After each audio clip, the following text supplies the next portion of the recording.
Hello there. Once again, it's Anton from Anton Obey. Thank you guys so much for stopping by the collection room today. We are reaching the end.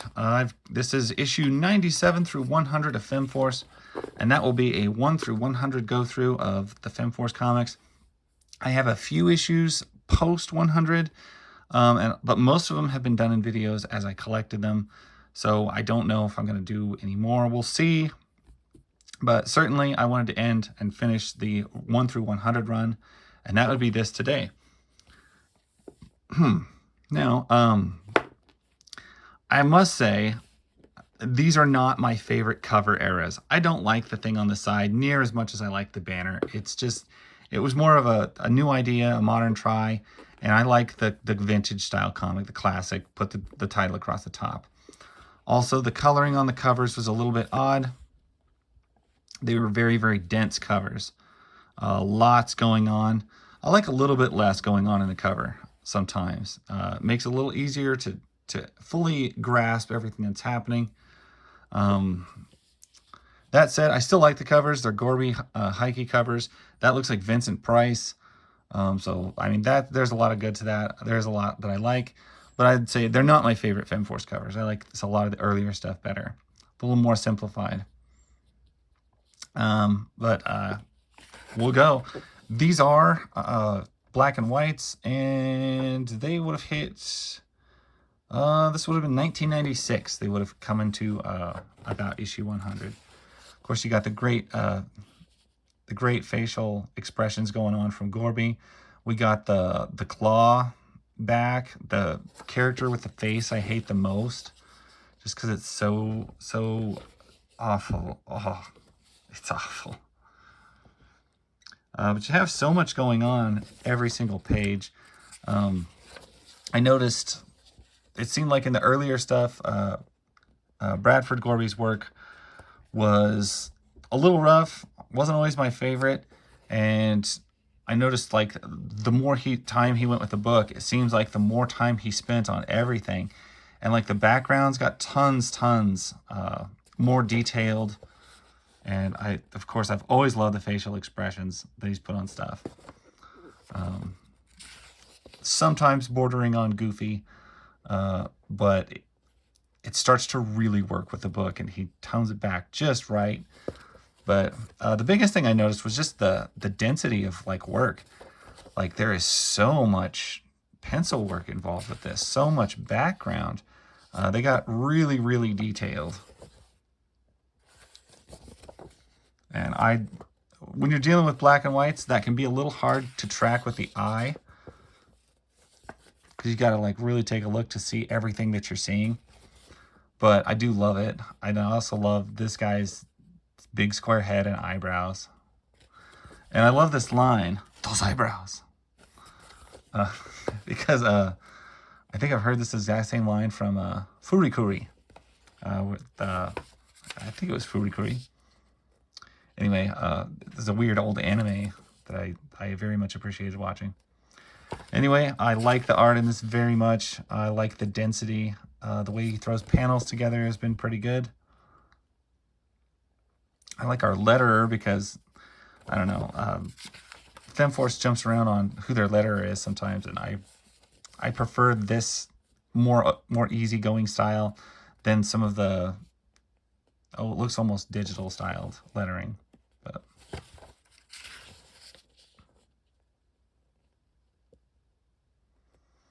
looks like he can draw fire. That's good. Recently went through some Cinder comics. I do love me some Cinder comics. There's not a lot of them. But for a character that was entirely based on fire, like the artist could not draw fire, like to save his life. It did not look like fire. And so when you have a character that is all about fire and then doesn't have fire, it's bad. Oh, wow, that's disgusting. Oh, they melted his face off, and it's Iron Jaw. Oh, okay. That's why he had so much prosthetic stuff on there. He covered his big iron jaw. That is hilarious and amazing. Man, these are big letter pages. Speaks to a highly devoted fan base. I should be highly devoted enough that I actually read all the letter pages someday. I I'm not very good at reading letter pages. Never have been. It's just a thing. It's my own problem. I know there's some great stuff in them. It's just, I used to read like the letter pages of Ninja Turtle comics, and I just, after that, I just never really, it seems like really hard to read letter pages for me. I would probably do much better with it now. This guy is totally Vincent Price. I love that you've added Vincent Price or his relative likeness to a comic book. I'd like a lot of stuff he was doing. I don't remember when he passed away. Vincent Price isn't still alive, I don't think. But I don't remember when he died. I remember as a kid in the 80s, in the early 90s, I was still seeing a lot of Vincent Price, and he was doing stuff everywhere. But I don't remember when that kind of stopped, and I stopped seeing Vincent Price. But yeah, the Pit and the Pendulum.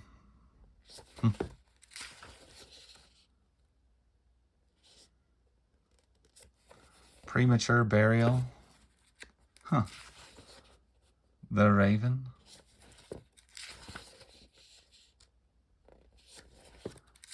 Interesting. Mask of the Red Death. More Vincent stuff. That is really cool.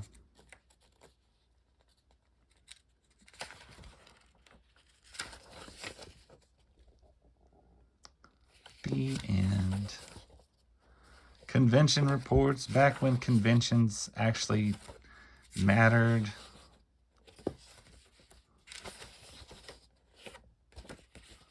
I don't know, do comic conventions even matter anymore? I don't think they do. It used to be about artists and comics and somewhat action figures. And from everything I've seen now, conventions are just about Disney product placement and cosplayers. So, Black Gorby Heike, issue 99, 1996. Ooh, I like that. Bill Black on story. Brad Galaxy Guy Gorby on art. Sometimes their little funky names make it a lot harder to read. Interstellar Inks, Kinetics, all that good stuff. Looking very nice in here. I love how the inker has blacked in all around her hood and made it look just like a floating head and a hood. I like that. Mega spaceships going on. You got to be able to draw a good spaceship. If you're going to draw comics, be able to draw a spaceship. Terra and... Okay, that's just a cool picture anyway. They're putting a big space, or this jet on a semi. You got Terra and Garganta lifting stuff, putting it up. I do not like this outfit on Terra. I missed the... You got to have the jungle bikini. That's just what it is. The bicycle short thing, I don't know. She's not going to a yoga class. She's going to a battle. But it was, I don't know. I'm not going to complain about it. It's just I don't prefer it. Fantastic looking take on some of these arts. Very detailed. As I mentioned the last issue, C. Bradford Gorby seemed to be getting more detail oriented, or he had more time to work on these. Just a lot more work. Or maybe he was just really high strung those months and was producing a ton more ink on the page, because the pages are just very, very crowded, and that's pretty cool. Very detailed. My only thing is when you see pages like this, with so much detail, I can't help but think, man, if this was color, oh man, if that was color, if somebody had been able to color this, if they'd had the funds, this stuff would just be, I mean, out of this world. It would be, I mean, it looks great now, but man, full color, it would have been major, major popping. I would have loved to see some of this work in color.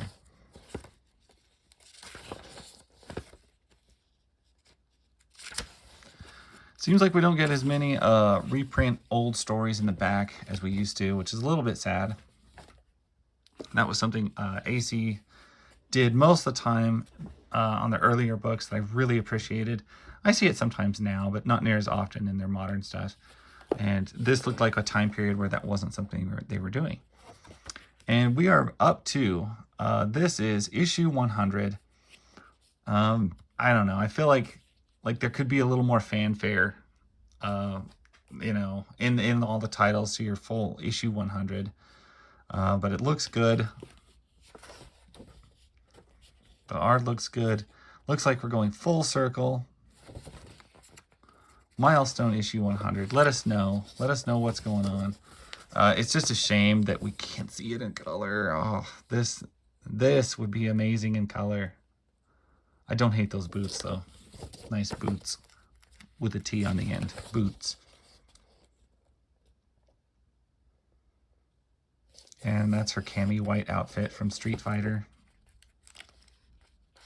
I don't know. Was cami white a thing in Street Fighter in 1996? I can't remember.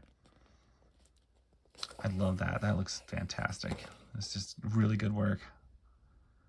Big soft lips. Nice 50s hairdo. Don't want to miss a page. Okay, now we're into like, those look like, well, I was going to say they look like graboids, but I think they're supposed to look more like the worms from, what was that show? Dune. They would look much cooler in color. But the inker in this did some pretty, like, heavier with the black, and it does draw more contrast, so that's pretty good. I like that. Beautifully, intensely detailed pages. I love this hairdo on her, on Stardust. Shows off her pointed ears, and I always kind of love the I don't know what you call those, the hair that runs down. It's not a sideburn, especially on a woman, and it like hangs below the ear. I love that. That is not a good look for She-Cat. Not wild about that. Old school look for the blue bulleteer. Definitely love that. It looks like we're running through the history of the books in giant page washing montages that have no boxing in, and I love that. And I love the fact that he does this. It's like panels, only it's just done with like backgrounds and smoke boxes it in.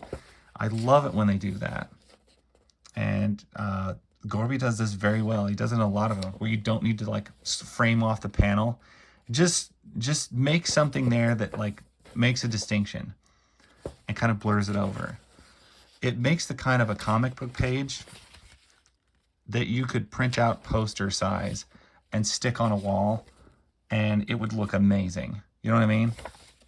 Anyway, just a little thought there. I do love that kind of page. Even this, you got a few that are boxed in, but they're all overlapping each other. Same here. It adds a lot to it. I really like the flow. I love the way that flows. And holy cow, I don't know what's going on here. It looks like we're breaking in through a lot of boxes. That is some crazy looking work right there. It's boxes and panels and frames overlapping repeatedly. Wow. That is amazing. That's something that's let's take a second on that.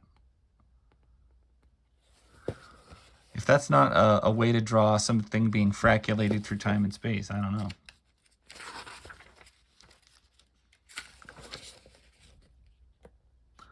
Yeah, now I can't get it out of my brain. I thought of a big color wall posters of like some of this style of comic panel. You can almost have a whole story on one page with no panel breaks in a single poster, in a single page. It'd be awesome.